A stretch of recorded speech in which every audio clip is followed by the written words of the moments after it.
NIA जांच में Khalistani network पर एक बड़ा खुलासा हुआ है। दरअसल क्राइम सिंडिकेट से करोड़ों रुपए की उगाही का खुलासा। उगाही की रकम टेरर एक्टिविटी में लगाई जा रही थी। अवैध शराब, एक्सटॉर्शन उगाही का बड़ा जरिया। और इसके अलावा देखिए, उगाही के जो रुपए थे उनके जरिए प्रॉपर्टी खरीदी जाती थी। परिवार और रिश्तेदारों के नाम पर प्रॉपर्टी की खरीद होती थी। यह खुलासा एनआईए की जांच में हुआ है। ये बड़ी खबर इस वक्त आप देख रहे हैं। क्राइम सिंडिकेट से करोड़ों की उगाही की जा रही थी, ये बात सामने आ रही है। उगाही की रकम टेरर एक्टिविटी में लग रही थी, ये भी बात सामने आ रही है। ये बड़ी खबर आपके सामने इस वक्त है।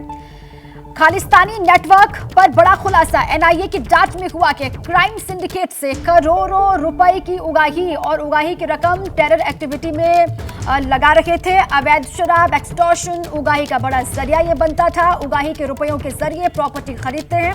और एनआईए ने क्या और खुलासा किया है, वरुण हमारे साथ ही जुड़ चुके हैं अधिक जानकारियों के साथ। सीधे उन्हीं का रुख कर लेते हैं। वरुण, और क्या डिटेल्स है एनआईए की तरफ से, और क्या खुलासा किया गया है, किस तरीके से इनका ये पूरा सिंडिकेट काम करता था, जरा बताइए विस्तार से।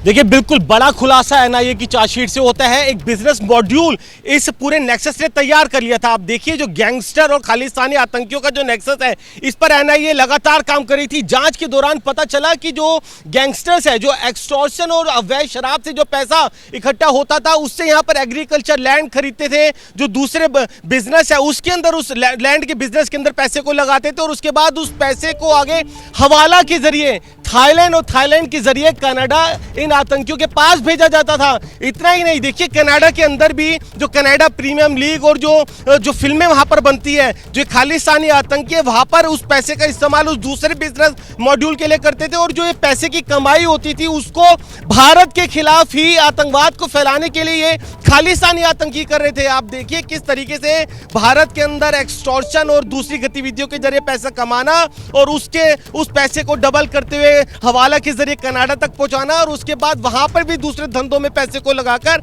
भारत के खिलाफ ही इस्तेमाल करना।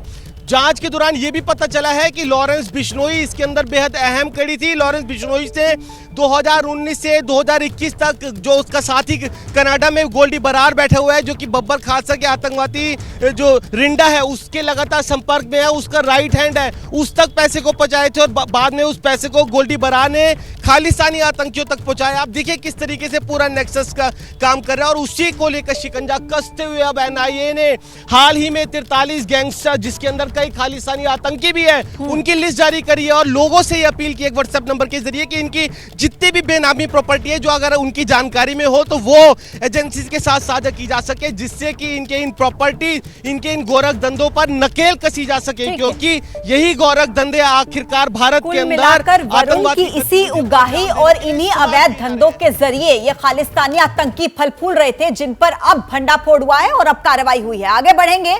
खालिस्तानी आतंकियों पर बड़े एक्शन की तैयारी है। भारत सरकार ने तमाम एजेंसियों को निर्देश दे दिया है। विदेश में खालिस्तानी आतंकियों की पहचान के आदेश दिए गए हैं। और देखिए, यूएस और यूके में पहचान करने के लिए कहा, कनाडा, ऑस्ट्रेलिया में भी पहचान के लिए कहा गया है। पहचान के बाद ओसीआई कार्ड रद्द करने का निर्देश दिया गया है। इसका सीधा मतलब यह है कि खालिस्तानियों की अब खैर नहीं, खालिस्तानियों की प्रॉपर्टी की भी पहचान की जाए। विदेश में कहां पर इनका जो पूरा नेक्सस है वो एक्टिव है और भारत विरोधी गतिविधियों में ये शामिल है, इसकी भी जांच के लिए कहा गया है। खालिस्तानी आतंकियों पर बड़े एक्शन की तैयारी में भारत सरकार है। तमाम एजेंसियों को निर्देश दिया गया है कि विदेश में खालिस्तानी आतंकियों की पहचान वो करें। यूएस और यूके में पहचान करने के लिए कहा गया। इसके अलावा देखिए, कनाडा, ऑस्ट्रेलिया में भी पहचान के लिए कहा गया है। पहचान के बाद ये कहा जा रहा है ओसीआई कार्ड रद्द करने का निर्देश भी दिया गया। खालिस्तानियों की प्रॉपर्टी की भी पहचान की जाएगी। देखिए, विदेशों में बैठ करके हिंदुस्तान में जो आतंकी गतिविधियों में शामिल रहते हैं, गलत गतिविधियों में शामिल रहते हैं, इनके बारे में डिटेल्स को एकत्रित करने के लिए कहा गया है। खालिस्तानियों की नाकेबंदी भारत सरकार की तरफ से किस तरीके से की जा रही है, ये बड़ी खबर इस वक्त आपको हम दिखा रहे हैं। और ये जो आप अभी अपनी टीवी स्क्रीन पर तस्वीर देख रहे हैं, इनमें वो नाम भी हैं कि कहां पर वो अभी इस वक्त मौजूद हैं। और ये नामों के जरिए ये एक बड़ी डिटेल आपके सामने हमने रखी है। तमाम एजेंसियों को सरकार की तरफ से ये निर्देश दे दिए गए हैं कि विदेश में जो आतंकी हैं उनकी पहचान की जाए। विकास भदौरिया मेरे सहयोगी इस वक्त हमारे साथ फोन लाइन पर जुड़ गए हैं। विकास, एनआईए की तरफ से इतना बड़ा खुलासा, हैरान कर देने वाला, और अब निश्चित तौर पर सरकारी सूत्रों के हवाले से क्या हमारे पास कुछ अपडेट है कि किस तरीके से इन पर कार्रवाई की जाएगी? जी देखिए, बिल्कुल इसकी शुरुआत कल से हो चुकी है। आपने देखा होगा पंजाब में, चंडीगढ़ में जो खालिस्तानी आतंकी है उनकी प्रॉपर्टीज पर सरकार की तरफ से, एनआईए की तरफ से बाकायदा नोटिस चस्पा कर दिए गए। सरकार की तरफ से तमाम एजेंसी को सीधे निर्देश दे दिए गए हैं कि खालिस्तान संगठनों से, आतंकी संगठनों से जुड़े हुए अमेरिका में, यूनाइटेड किंगडम यानी कि इंग्लैंड में, कनाडा में, ऑस्ट्रेलिया में, यहाँ पर इनकी खालिस्तानी की गतिविधि बहुत ज्यादा है। वहाँ पर जो आतंकी, उनकी सूची तैयार की जाए और सूची तैयार करने के बाद सरकार को सूचित करके उनके ओसीआई कार्ड कैंसिल करवाने की दिशा में आगे बढ़ा जाए। साथ ही साथ इन सभी की ओसीआई कैंसिल होने के साथ ही एंट्री भी भारत में बैन कर दी जाएगी और इनकी जो संपत्तियां हैं देश में या इनके रिश्तेदारों की संपत्तियां हैं, ये तमाम जो आतंकी हैं इन्होंने अपने रिश्तेदारों के नाम से यहाँ पर जमीनें खरीदी हैं और उनसे आने वाले पैसे को ये आतंकी गतिविधियों में लगाते हैं। तो ऐसे रिश्तेदारों की संपत्तियां, उनके बैंक अकाउंट सभी को सीज करने के लिए जितनी जल्दी हो सके कार्रवाई करने के। बिल्कुल ठीक है विकास। और ओसीआई कार्ड के जरिए देखिए खालिस्तानी जो है वो आतंकी भारत में एंट्री कर सकते थे। अगर इस कार्ड को ही रद्द कर दिया जाएगा तो वो इस तरीके से भारत में आ नहीं पाएंगे और ये बहुत बड़ा स्टेप होगा ये। शुक्रिया विकास आपका पूरी जानकारी के लिए। और चलिए आगे बढ़ेंगे, जहां खालिस्तानी नेटवर्क के खिलाफ एक्शन जारी है। आर्थिक रूप से कमजोर करने में जुटी हुई एजेंसियां खालिस्तानियों का हवाला सिंडिकेट ध्वस्त करने की तैयारी है। थाईलैंड के रास्ते कनाडा जाता है हवाला का पैसा, और देखिए किस तरीके से अब इन्हीं को आर्थिक रूप से सबसे पहले कमजोर किया जाए, कमर तोड़ी जाए आर्थिक रूप से, इसकी तैयारी। हवाला सिंडिकेट ध्वस्त करने की तैयारी किस तरीके से चल रही है वो आप एक बार देख लीजिए। थाईलैंड के रास्ते कनाडा ये पैसा जाता है, लेकिन ऐसा ना हो इसको लेकर तैयारी पूरी है।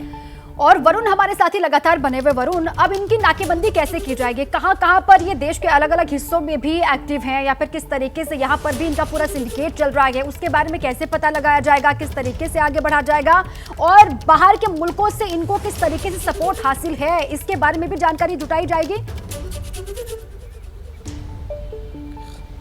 देखिए बिल्कुल जांच से ये बात साफ हो गई है कि जो भारत के अंदर जो इलीगल एक्टिविटीज है इनकी, उसका जो पैसा है ये हवाला के जरिए कनाडा पहुंच रहा है। तो कहीं ना कहीं उस चेन को, उस नेटवर्क को तोड़ना पड़ेगा और उसी को लेकर अब काम करना शुरू कर दिया। उन हवाला कारोबारियों की जानकारी भी अब एजेंसीज के पास है, जो कि हाल ही की जो चार्जशीट के अंदर भी उस हवाला बड़े कारोबारी का नाम एनआईए ने मेंशन किया, जिसका नाम मनीष भंडारी है, जो कि काफी बड़ा होटेलियर है, काफी बड़ी क्लब्स की चेन चलाता है और थाईलैंड के अंदर बैठा हुआ है। उसी के जरिए जो पैसा है ज्यादातर लॉरेंस बिश्नोई ने आगे कनाडा तक भेजा है। तो कहीं ना कहीं अब जो जरिए इन तक मॉनिटरिंग मदद पहुंचा रहे हैं, जिन तक पैसा कनाडा तक पहुंच रहा है, उन पर अब लगाम कसनी एजेंसीज ने शुरू कर दिया। और उसके लिए सबसे पहले क्या किया, जितने भी बड़े गैंगस्टर्स थे, उनके रिश्तेदार, उनके जितने भी एसोसिएट्स हैं, उन्होंने जो बेनामी प्रॉपर्टी खरीदी, उनके पास जो संपत्ति थी, उनको एनआईए ने पहले टारगेट किया, उनको सीज किया, उनकी कुर्की करी। उसके बाद अब जितने भी खालिस्तानी आतंकी कनाडा के अंदर बैठे हैं, वो जो यहाँ पर अपने रिश्तेदारों के नाम पर अवैध धंधे कर रहे हैं, प्रॉपर्टी खरीद रहे हैं, जिससे पैसा बना रहे हैं, अब उनके ऊपर नोटिस चस्पा करना शुरू कर दिया है। हवाला कारोबारियों के ऊपर कार्रवाई शुरू हो गई। इससे क्या इनकी पूरी चेन टूटेगी, नेटवर्क टूटेगा, नेक्सस टूट जाएगा, जिससे कि पैसा हो चुकी है इनकी खैर अब नहीं, और इनकी हर हरकत पर लगातार नजर रखी जाएगी और उसके बाद वक्त आने पर एक्शन भी हमको दिखाई देंगे। शुक्रिया आपका वरुण पूरी जानकारी के लिए। और देखिए भारत वर्सेस कनाडा विवाद में एक बहुत बड़ा खुलासा भी हुआ है कि अमेरिका ने भारत के साथ डबल गेम खेला है। न्यूयॉर्क टाइम्स ने यह बड़ा खुलासा किया। कनाडा को अमेरिका ने यह खुफिया जानकारी दी थी। यह बड़ा खुलासा किया गया है कि अमेरिका ने भारत से डबल गेम खेला है और यह न्यूयॉर्क टाइम्स के जरिए यह बड़ा खुलासा हुआ है कि किस तरीके से कनाडा को अमेरिका ने खुफिया जानकारी दी थी। इस बात का खुलासा न्यूयॉर्क टाइम्स के जरिए हुआ, जिसके जरिए यह माना जा रहा है कि अमेरिका ने भारत के साथ डबल गेम खेला। हालांकि पहले माना जा रहा था कि अमेरिका इसको लेकर हो सकता है कुछ ना बोले, क्योंकि बीते कुछ सालों में जिस तरीके से हमने रिश्ते देखे हैं भारत और अमेरिका के बीच, उसके बाद। लेकिन अब जब न्यूयॉर्क टाइम्स की तरफ से एक बड़ा खुलासा किया गया है कि अमेरिका ने भारत के साथ डबल गेम खेला है और न्यूयॉर्क टाइम्स की तरफ से ही यह बड़ा खुलासा हुआ है। और देखिए न्यूयॉर्क टाइम्स की रिपोर्ट पर बयान, भारत सरकार के सूत्रों के हवाले से बड़ी खबर क्या है वो आपको हम बता दें। भारत के साथ अब तक कोई सबूत साझा नहीं किया गया है, ये भारत सरकार ने कहा है। वो जो चाहते हैं, यानी कि कौन, न्यूयॉर्क टाइम्स, वो जो चाहते हैं उन्हें लिखने दीजिए, उन्हें छापने दीजिए, ये भारत सरकार की तरफ से कहा गया है। भारत के साथ अब तक कोई सबूत साझा नहीं किया गया, ये भारत सरकार ने साफ तौर से कह दिया है कि साक्ष्य हमारे पास नहीं है, सबूत साझा नहीं किए गए हैं। न्यूयॉर्क टाइम्स की रिपोर्ट पर यह भारत सरकार सरकार के सूत्रों के हवाले से बड़ी खबर है। वो जो चाहते हैं उन्हें लिखने दीजिए, कोई सबूत हमारे पास है नहीं। यानी कि ट्रूडो जिस तरीके से आरोप लगा रहे थे भारत पर, उन आरोपों को भारत बार बार ये कह रहा है कि निराधार है। अनर्गल वो बयानबाजी उन्होंने संसद में की, और जो आरोप लगाए गए उनमें कोई दम नहीं है, कोई साक्ष्य नहीं है, कोई सबूत नहीं है, बेवजह बिना सबूतों के आरोप लगाए जा रहे हैं। अब भारत सरकार ने न्यूयॉर्क टाइम्स की रिपोर्ट पर यह बयान, सूत्रों के हवाले से खबर है कि भारत के साथ अब तक कोई सबूत साझा नहीं किया गया है, भारत सरकार ने यह कहा है, और वो जो चाहते हैं उन्हें लिखने दीजिए, ये कहा है। और देखिए अब इसको लेकर क्या क्या खुलासा हुआ है, अमेरिकी राजदूत की तरफ से क्या खुलासा किया गया, उसके लिए हमने आपके लिए ग्राफिक्स तैयार किए जिसके जरिए आप समझ पाएंगे कि क्या क्या खुलासा हुआ है। फाइव आइज देशों के बीच साझा हुई जानकारी और फिर ट्रूडो ने भारत के खिलाफ आरोप लगाए। अब सवाल ये कि क्या खुफिया जानकारी पूरी तरह से सटीक थी, क्या इस बात के सबूत थे, ये सवाल। क्या इनपुट का आधार सिर्फ कनाडाई खुफिया एजेंसियां हैं? अगला सवाल, अगर खुफिया जानकारी थी तो फिर निज्जर की हत्या कैसे हो गई? ये महत्वपूर्ण सवाल हैं देखिए, और ये सवाल हमने आपके लिए तैयार किया ताकि आप इस पूरे दृश्य को समझ पाएं कि आखिर चल क्या रहा है, कि अगर इस बात की जानकारी थी तो फिर निज्जर की हत्या कैसे हो गई। अब आपको ये बताते हैं कि जो फाइव आइज जिसका जिक्र आप बार बार सुन रहे हैं, ये है क्या? Britain, Canada, America, Australia, New Zealand, ये वो 5 देश हैं जो जिन्हें फाइव आइज कहा जाता है। Britain, Canada, America, Australia, New Zealand, खुफिया जानकारी एक दूसरे तक पहुंचाना इनका मकसद। द्वितीय विश्व युद्ध के दौरान इसकी शुरुआत हुई थी, इसका पूरा मकसद बता रहे हैं फाइव आइज जिसका जिक्र आप सुन रहे हैं। पहले सिर्फ अमेरिका और ब्रिटेन ही इसके सदस्य थे, लेकिन उसके बाद में देखिए किस तरीके से ऑस्ट्रेलिया भी इसमें जुड़ा। द्वितीय विश्व युद्ध के बाद भी इसने अपना काम जारी रखा। देखिए ब्रिटेन, कनाडा, अमेरिका, ऑस्ट्रेलिया और न्यूजीलैंड, ये 5 देश हैं। 1948 में इस गठबंधन में कनाडा भी शामिल हो गया, फिर 1956 में ऑस्ट्रेलिया और उसके बाद न्यूजीलैंड भी सदस्य बन चुके थे फाइव आइज के। ग्रेटर नोएडा लिए चलते हैं आपको सीधे, जहां बुद्ध इंटरनेशनल सर्किट में बोल रहे हैं सीएम योगी, सुनवाते हैं। और मुझे विश्वास है कि आपका न केवल ये आयोजन बल्कि यह भारत का विजिट और यह इवेंट आपके लिए अत्यंत फलदायी यानी फ्रूटफुल होगा, और बार बार इस प्रकार के आयोजन के लिए आप उत्तर प्रदेश को और इस गौतम बुद्ध इंटरनेशनल स्थल को चयन करके यहां पर इस प्रकार के इवेंट को करेंगे। और मैं राज्य सरकार की ओर से आपको आश्वस्त करता हूं कि जो हमारा यह गौतम बुद्ध इंटरनेशनल सर्किट है, इस आयोजन के लिए हमेशा आपके लिए उपलब्ध होगा। इसके अलावा अन्य क्षेत्रों में भी इस प्रकार के इवेंट हों, इन संभावनाओं को भी आगे बढ़ाने के लिए राज्य सरकार कार्य करेगी। आप सबका एक बार फिर से हृदय से स्वागत करते हुए इस पूरे आयोजन के प्रति मैं अपनी शुभकामनाएं देता हूं। जय हिंद। आज बात देश को मिलने वाली एक बड़ी सौगात की अब कर लेते हैं, और बड़ा अपडेट ये है कि अब से थोड़ी ही देर बाद देश को 9 नई वंदे भारत एक्सप्रेस की सौगात मिलने वाली है। प्रधानमंत्री नरेंद्र मोदी थोड़ी ही देर में हरी झंडी दिखाएंगे और वीडियो कॉन्फ्रेंसिंग के माध्यम से हरी झंडी दिखाएंगे प्रधानमंत्री। देश के 11 राज्यों के बीच कनेक्टिविटी को और बेहतर बनाएंगे, और बनाने का मकसद है ये 9 नई वंदे भारत एक्सप्रेस जो इसमें मददगार साबित होंगी। कुछ ही देर का इंतजार है, पीएम मोदी वर्चुअल माध्यम से 9 नई वंदे भारत की शुरुआत करने वाले हैं। थोड़ी देर का इंतजार, पीएम नरेंद्र मोदी हरी झंडी दिखाएंगे। पहली बार एक साथ 9 वंदे भारत की सौगात देश को मिलने जा रही है। 11 राज्य हैं जहां पर बेहतर कनेक्टिविटी को ध्यान में रखते हुए इनकी सौगात दी जा रही है। सभी ट्रेनों को अलग अलग रूट्स पर चलाया जाएगा। नए वंदे भारत ट्रेनों के संचालन से पूरी मदुरै, तिरुपति जैसे महत्वपूर्ण धार्मिक स्थलों को कनेक्टिविटी मिलेगी। भारतीय रेलवे के बेड़े में आज से 9 वंदे भारत एक्सप्रेस ट्रेनें और शामिल हुई हैं, यानी अब कुल देश में 34 वंदे भारत ट्रेनें चलेंगी। यहां पर हम उदयपुर में हैं, जहां उदयपुर से जयपुर के लिए चलने वाली वंदे भारत एक्सप्रेस ट्रेन सज करके खड़ी है और तमाम जो स्टाफ के लोग हैं रेलवे के, वो यहां पर मौजूद हैं वंदे भारत एक्सप्रेस ट्रेन के लोकार्पण को देखने के लिए। क्या फीलिंग है आप लोगों के मन में? सर बहुत ही अच्छा लग रहा है और बहुत ज्यादा उत्साहित है स्टाफ और हमारा रेलवे प्रशासन जो है शुरू से ही, मतलब कि रात से ही बहुत ज्यादा तैयारियां कसी हुई थी और ये जो हमें फीलिंग हो रही है बहुत ही उत्साहित है। और हमारे लिए बहुत ही गौरवान्वित की बात है कि आज एक साथ 9 वंदे भारत ट्रेन हमारे देश में चल रही है। बहुत ही गौरव का पल है ये हमारे लिए। प्रधानमंत्री मोदी जी के द्वारा जो ये ट्रेन चलाई जा रही है, बहुत ही गौरव का पल है ये हमारे लिए उदयपुर से। तो तमाम तरह के लोग हैं, अलग अलग जगह से आए। आप कहाँ से हैं मैडम? मैं उदयपुर से ही हूँ और बहुत लंबे समय से इंतजार था। मेरा फ्रीक्वेंटली जयपुर आना जाना रहता है, तो मैं तो चाहती थी कोई सुविधा में और जो जल्दी हमें पहुंचा सके, ऐसी ट्रेन की आवश्यकता थी। उसे बहुत अच्छे से फुलफिल किया जा रहा है रेलवे मंत्रालय द्वारा। तो मैं प्रधानमंत्री जी का बहुत अभिनंदन करती हूँ, धन्यवाद करती हूँ कि हमारी यात्रा सुगम होगी, सुचारू होगी।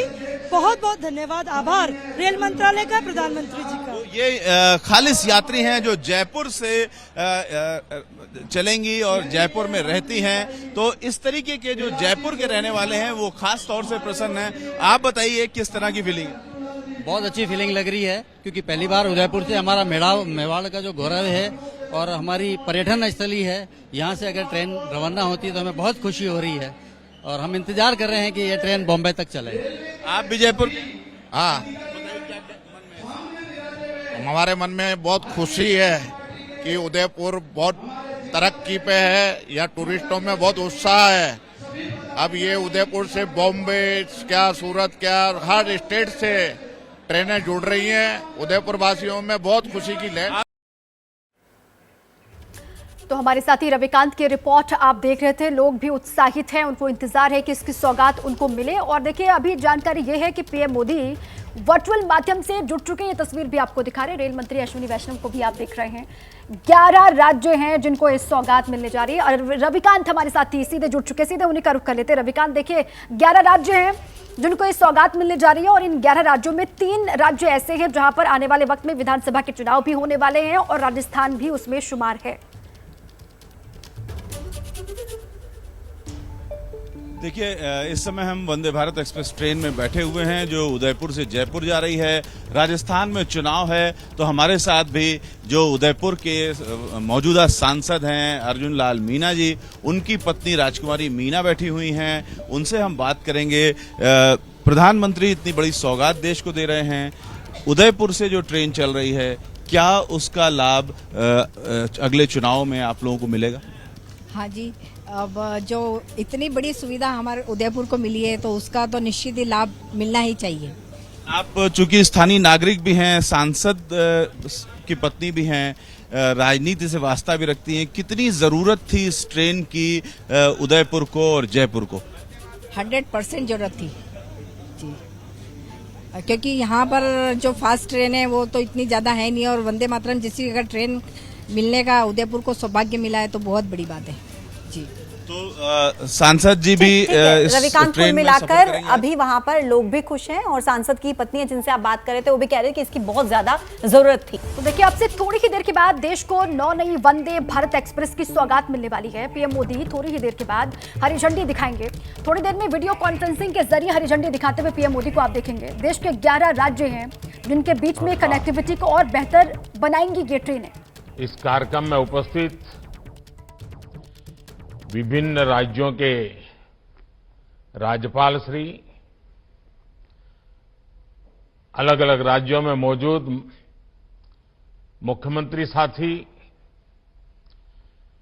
केंद्रीय मंत्रिमंडल के मेरे सदस्य, राज्यों के मंत्री, सांसदगण, विधायकगण, अन्य जनप्रतिनिधि और मेरे परिवारजनों,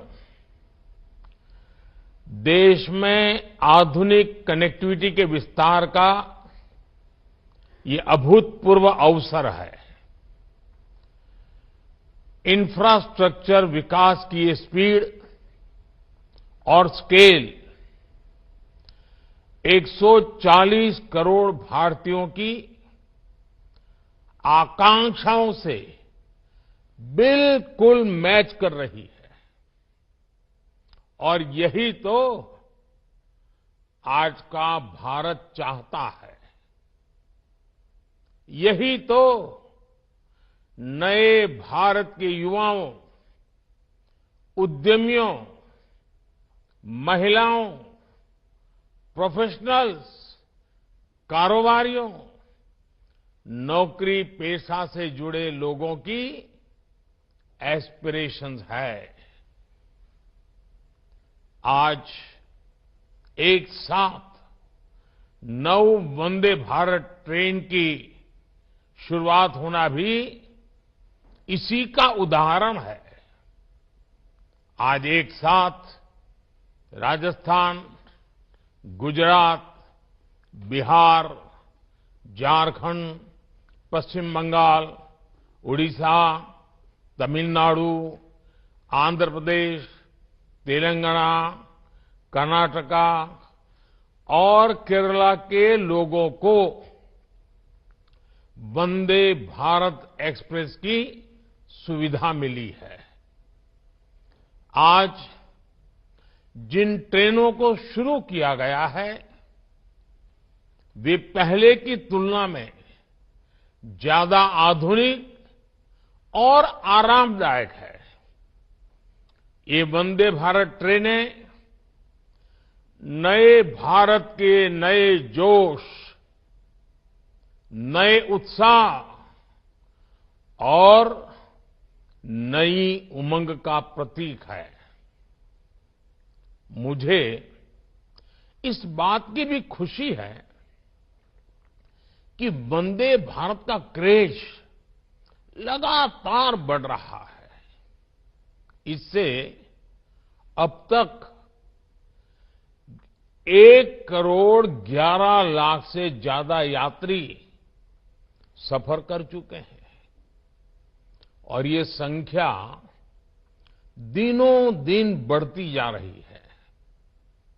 साथियों, देश के अलग अलग राज्यों और केंद्र शासित प्रदेश के लोगों को अब तक 25 वंदे भारत ट्रेनों की सुविधा मिल रही है। अब इसमें 9 और वंदे भारत एक्सप्रेस जुड़ जाएगी। वो दिन दूर नहीं जब वंदे भारत देश के हर हिस्से को कनेक्ट करेगी।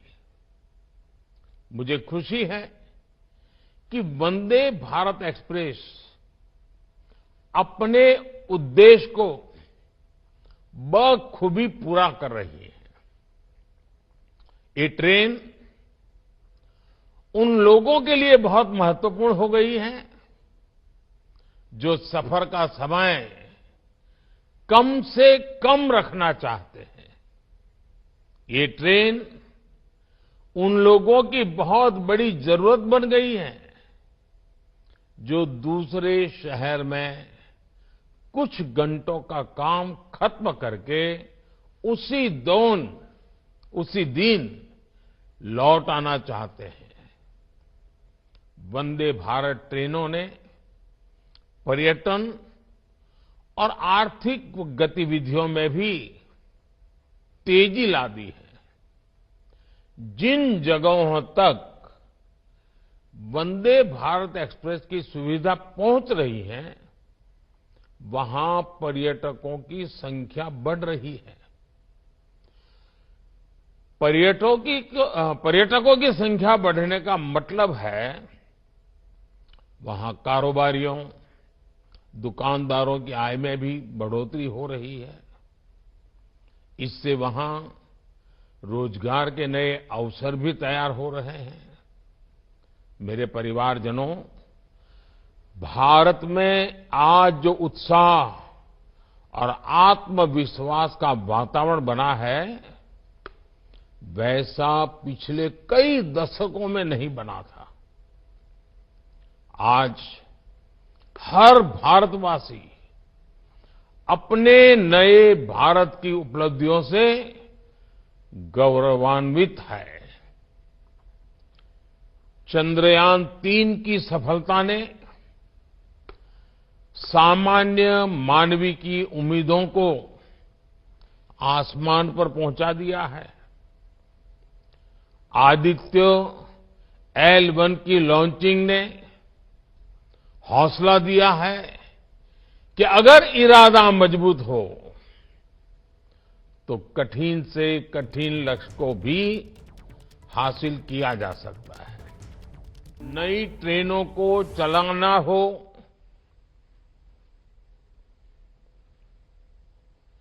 नए रूट्स का निर्माण हो, इन सभी पर तेजी से काम हो रहा है। साथियों, भारतीय रेल में यात्रियों के लिए अगर ट्रेन चलता फिरता घर होती है तो हमारे रेलवे स्टेशन भी उनके अस्थायी घर जैसे ही होते हैं। आप और हम जानते हैं कि हमारे यहां हजारों रेलवे स्टेशन ऐसे हैं जो गुलामी के काल के हैं, जिनमें आजादी के 75 साल बाद भी बहुत बदलाव नहीं आया था।